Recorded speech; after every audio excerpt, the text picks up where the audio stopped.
আজিৰ ভিডিঅ'টোৰ যোগেদি আমি জানি লওঁ কন্যা ৰাশি জাতক জাতিকাসকলৰ 2025 চনৰ ফেব্ৰুৱাৰী মাহৰ সম্পূৰ্ণ ৰাশিফল শীতান্তু। এই ফেব্ৰুৱাৰী মাহত আপোনালোকে গুৰুত্বপূৰ্ণ ফল লাভ পাবলৈ সক্ষম হ'ব। কন্যা ৰাশি জাতক জাতিকাসকলে এই ফেব্ৰুৱাৰী মাহত নতুনকৈ সম্পদ লাভ কৰিব পাৰিব। বহুদিনৰ পৰা ৰৈ থকা কাম আপোনালোকৰ হৈ পৰিব আৰু বিশেষকৈ নিবনুৱাসকলৰ কাৰণে গুৰুত্বপূৰ্ণ ফল লাভৰ যোগ দেখিবলৈ পোৱা যাব। আহক তেনেহ'লে আমি সুন্দৰভাৱে জানি লওঁ। যদি ভিডিঅ'টো ভাল লাগে লাইক এটা কৰি আমাৰ মনোবল বঢ়াব আৰু আপোনালোকৰ বন্ধুবৰ্গৰ লগত শ্বেয়াৰ কৰি তেওঁলোককো উপকৃত কৰিব। কন্যা ৰাশিৰ জাতক জাতিকাসকলে ফেব্ৰুৱাৰী মাহত যিকোনো সমস্যা আপোনালোকে নিজৰ চিন্তাধাৰণাৰ যোগেদি সমাধান কৰি ল'ব পাৰিব। যিকোনো ক্ষেত্ৰত আপোনালোকৰ সাহস বৃদ্ধি পোৱাৰ সম্ভাৱনা দেখিবলৈ পোৱা যাব। সামাজিক ক্ষেত্ৰত আপোনালোকৰ খ্যাতি বৃদ্ধি পাবলৈ ধৰিব, কিন্তু ৰাজহুৱা ক্ষেত্ৰত কথা বতৰা কওঁতে অলপ সাৱধানতা আপোনালোকে অৱলম্বন কৰিব লাগিব। ৰাজহুৱা ক্ষেত্ৰত কথা বতৰা কওঁতে সাৱধান নহ'লে আপোনালোকৰ মান সন্মান হানি হোৱাৰ সম্ভাৱনাও দেখিবলৈ পোৱা যায়। ধন আগমন হ'ব, আপোনালোকৰ ঘৰত বহু বেছি পৰিমাণে ধন অহাৰ বাট আপোনালোকে বিচাৰি পাব। যদি আপুনি কিবা কামৰ কাৰণে আগভাগ ল'ব বিচাৰে, সেই কামত আপোনালোকৰ ঘৰৰ মানুহে আপোনাক সহায় কৰাৰ উপৰিও ককাই ভাই আপোনালোকক বেছি পৰিমাণে সহায় সহযোগিতা কৰা দেখিবলৈ পোৱা যাব। কিছুমান কামত তেওঁলোকে সহানুভূতিতা দেখুওৱা দেখিবলৈ পোৱা যাব। বন্ধুৰ লগত আপোনালোকৰ আন্তৰিকতা বৃদ্ধি পাবলৈ ধৰিব আৰু বন্ধুৰ পৰা সুপৰামৰ্শ আপোনালোকে লাভ কৰিবলৈ সক্ষম হ'ব। নতুনকৈ যদি লোহাৰৰ কিবা ব্যৱসায়ত আপোনালোকে জড়িত হ'ব বিচাৰে, তেনেহ'লে এই মাহটো আপোনালোকৰ কাৰণে অত্যন্ত শুভ বুলি ক'ব পৰা যায়। দৈনন্দিন কাম কাজৰ লগত জড়িত লোকসকলৰ কাৰণে প্ৰগতি লাভৰ সম্ভাৱনা দেখিবলৈ পোৱা যাব পাৰে। এই মাহটো ঘৰত ঘনিষ্ঠ মানুহৰ আগমন দেখিবলৈ পোৱা যাব পাৰে। ঘনিষ্ঠ মানুহে আপোনালোকৰ ঘৰত আগমন কৰাৰ কাৰণে যাতে আপোনালোকৰ ঘৰত অবান্তিক খৰচৰ মাত্ৰা বৃদ্ধি নাপায়, তাৰ প্ৰতি আপোনালোকে যথেষ্ট পৰিমাণে লক্ষ্য ৰাখিব লাগিব। দৈনন্দিন কৰি যোৱা কাম আপোনালোকে এই মাহত কৰি যাব। আপোনালোকে কেতিয়াও কাম পিছুৱাই নোথোৱাটো মংগলময়। যদি কিবা কাম আপোনালোকে পিছুৱাই ৰাখে, তেনেহ'লে ইয়াৰ পৰা আপোনালোকৰ কেতিয়াও উন্নতি নহ'ব। বেয়া পথেৰে আপোনালোকে যাবলৈ চেষ্টা নকৰিব, কাৰণ এই মাহত কোনো লোকে বেয়া পথে নিয়াৰ সম্ভাৱনা দেখিবলৈ পোৱা যায়। সেইকাৰণে এই ক্ষেত্ৰত আপোনালোকে কিছু সাৱধানতা অৱলম্বন কৰি চলিব লাগিব। প্ৰগতি বৃদ্ধি পাবলৈ ধৰিব কৰ্ম জীৱনত। প্ৰশাসনিক বিষয়াসকলৰ সহকৰ্মীৰ লগত আপোনালোকৰ সৰু সুৰা কথাতে খুটখাট যাতে সৃষ্টি নহয়, তাৰ প্ৰতি লক্ষ্য ৰাখিব লাগিব। আপুনি অধিক উৎসাহী হৈ পৰিব কৰ্ম জীৱনত, কিন্তু কোনো লোকে আপোনাক পিছলৈ টানিবলৈ চেষ্টা কৰিব পাৰে। পৰিকল্পিত কামত আপোনালোকে সফলতা অৰ্জন কৰিব পাৰিব আৰু সেই পৰিকল্পনা সিদ্ধি হোৱাৰ ফলত আৰ্থিক ক্ষেত্ৰতো আপোনালোকৰ উন্নত দেখিবলৈ পোৱা যাব। আপোনাৰ সন্তানৰ লগত বন্ধুত্ব স্থাপন হ'বলৈ ধৰিব। পুৰণি কথাই আপোনালোকক বৰকৈ আমনি কৰিব পাৰে বা পুৰণি আৱেগে আপোনালোকক হেঁচা মাৰি ধৰিব পাৰে।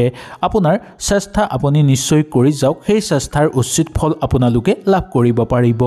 ব্যৱসায়িক বাণিজ্যৰ লগত জড়িত লোকসকলৰ কাৰণেও এই মাহটো অনুকূল দেখিবলৈ পোৱা যায়। আৰ্থিক ক্ষেত্ৰত উন্নত যোগ দেখিবলৈ পোৱা যাব। প্ৰেমৰ ক্ষেত্ৰত যাতে আপোনালোকৰ অবান্তিক খৰচৰ মাত্ৰা বৃদ্ধি নাপায়, তাৰ প্ৰতি লক্ষ্য ৰাখিব লাগিব।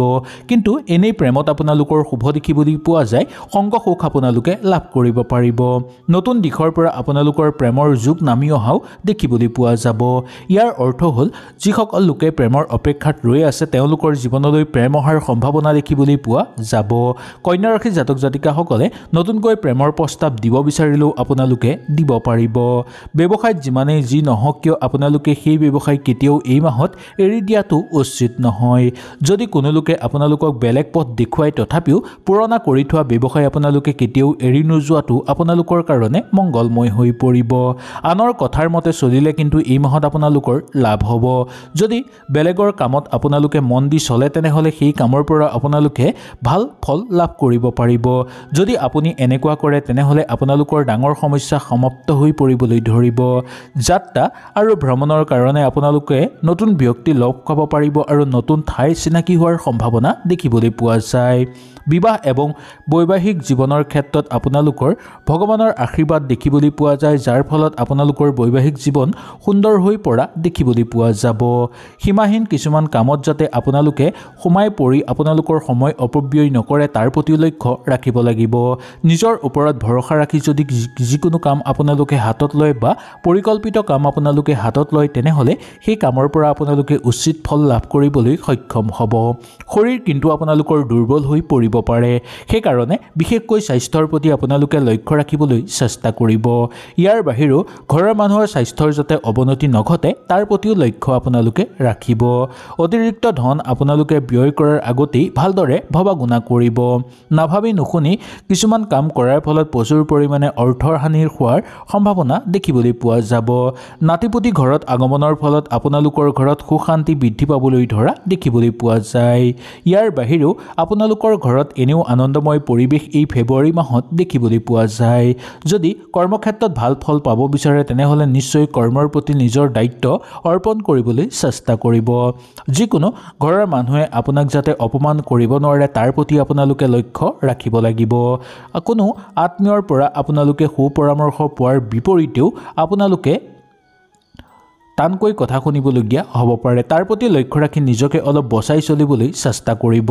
জীৱন সংগীৰ লগতো আপোনাৰ প্ৰেম প্ৰীতিদায়ক হৈ পৰা দেখিবলৈ পোৱা যাব ধাৰ্মিক ক্ষেত্ৰত যোগদান কৰিব বিচাৰিলে আপোনালোকে কৰিব পাৰিব ধাৰ্মিক ক্ষেত্ৰত যোগদান কৰাৰ ফলত আপোনালোকৰ মন শান্ত হৈ পৰিব কিছুমান ডাঙৰ কামত হাত দিয়াৰ আগতেই ঘৰৰ মানুহৰ লগত ভালদৰে আলোচনা কৰিব নাইবা গুৰুস্থানীয় ব্যক্তিৰ লগত ভালদৰে আলোচনা কৰিব ৰাজনৈতিক ক্ষেত্ৰৰ লগত জড়িত হৈ থকা লোকসকলে গুৰুত্বপূৰ্ণ সিদ্ধান্ত ল'বলগীয়া হ'ব পাৰে নতুনকৈ ৰাজনৈতিক ক্ষেত্ৰৰ লগত যদি আপোনালোক জড়িত হ'ব বিচাৰে তেনেহলেও এই মাহটো ইমান অনুকূল দেখিবলৈ পোৱা নাযাব কিন্তু তথাপিও জড়িত হ'ব বিচাৰিলেও আপোনালোকে জড়িত হ'ব পাৰিব বহু পুৰণি নিয়ম আপোনালোকে মানি নচলিলে আপোনালোকৰ এই মাহত একো ক্ষতি নহ'ব এই মাহটো কৰ্মক্ষেত্ৰত অতিশয় উন্নত দেখিবলৈ পোৱা যায় মূল্যৱান বস্তু আপোনালোকে ঘৰলৈ ক্ৰয় কৰি আনিব পাৰিব বা গাড়ী মটৰ যদি আপোনালোকে এই মাহত ক্ৰয় কৰি আনিব বিচাৰে তেনেহলে আনিব পাৰিব ইয়াৰ ফলত আপোনালোকৰ এই মাহত কেতিয়াও লোকচানৰ সন্মুখীন হ'বলগীয়া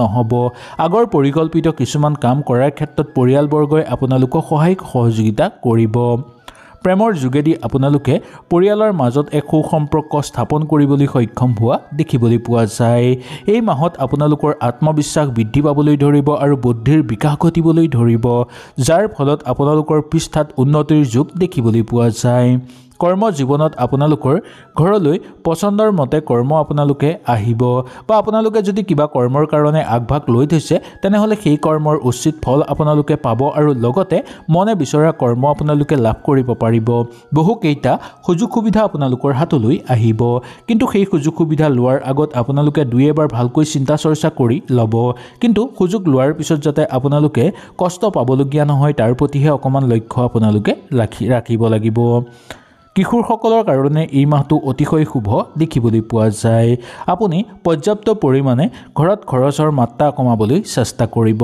খৰচৰ মাত্ৰা বৃদ্ধি পোৱাৰ সম্ভাৱনা দেখিবলৈ পোৱা যায় এই মাহত আপোনালোকৰ গৰ্ভৱতী মহিলাসকলৰ কাৰণে মাহটো অনুকূল দেখিবলৈ পোৱা যায় আৰু তেওঁলোকে এই মাহত বিশ্ৰামৰ বহু প্ৰয়োজন হ'ব পাৰে বেছিকৈ বিশ্ৰাম কৰাটো আপোনালোকৰ কাৰণে দৰকাৰ ধন সম্পত্তি বেলেগক ধাৰলৈ দিয়াৰ ক্ষেত্ৰত আপোনালোকে সাৱধান হ'ব লাগিব কাৰণ টকা পইচা ধাৰলৈ দি আপোনালোকে ঘূৰাই পোৱাৰ আশা কিছু কম দেখিবলৈ পোৱা যায় সেইকাৰণে বিশ্বাসী মানুহকহে আপোনালোকে টকা পইচা ধাৰলৈ দিয়াটো এই মাহত উচিত বুলি ক'ব পৰা যায় আপুনি কিবা নিজৰ উৰ্জা শক্তি বৃদ্ধি পোৱাৰ সম্ভাৱনা দেখিবলৈ পাব মনত এক নতুন শক্তিৰ উদ্ভাৱন হ'ব আপোনালোকৰ ব্যৱসায়িক বাণিজ্যৰ লগত জড়িত লোকসকলৰ কাৰণে সুশান্তি বৃদ্ধি পাবলৈ ধৰিব আৰু নতুনকৈ যুটীয়াভাৱে ব্যৱসায়িক বাণিজ্য কৰিব বিচাৰিলেও কৰিব পাৰিব ব্যৱসায়ত আপোনালোকে সহকৰ্মীৰ পৰা আনন্দ লাভ কৰিব পাৰিব প্ৰিয়জনৰ কিছু কথাত আপোনালোকৰ খং উঠিব পাৰে নাইবা প্ৰিয়জনৰ কিছু কথাত আপোনালোকৰ মত বিৰোধ হোৱাৰ সম্ভাৱনাও দেখিবলৈ পোৱা যাব পাৰে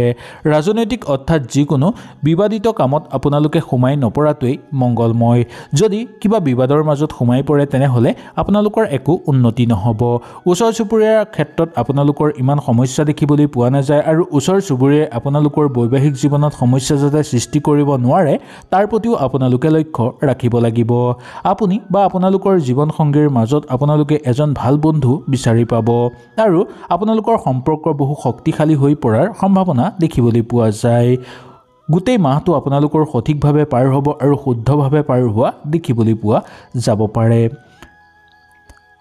আহক এতিয়া আমি জানি লওঁ এই মাহৰ শুভ বিৱৰণীৰ কথা এই মাহৰ আপোনালোকৰ শুভ সংখ্যা হ'ব 4 শুভ ৰং হ'ব বগা আৰু নীলা স্বাস্থ্যৰ ক্ষেত্ৰত আপোনালোকে লক্ষ্য ৰাখিব লাগিব এই মাহত অবান্তিক খৰচৰ মাত্ৰা বৃদ্ধি পাব পাৰে স্বাস্থ্যৰ কাৰণে ধন সম্পত্তি উপাৰ্জনৰ ক্ষেত্ৰত আপোনালোকৰ শুভই দেখিবলৈ পোৱা যায়।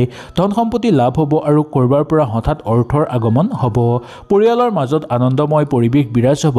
ককাই ভাইৰ পৰা সহায় সহযোগিতা আপোনালোকে লাভ কৰিব পাৰিব যিকোনো ক্ষেত্ৰত। প্ৰেমৰ ক্ষেত্ৰত মধ্যম দেখিবলৈ পোৱা যায়। কিছু ক্ষেত্ৰত প্ৰেমত আপোনালোকে সংযম হৈ চলিবলৈ চেষ্টা কৰিব।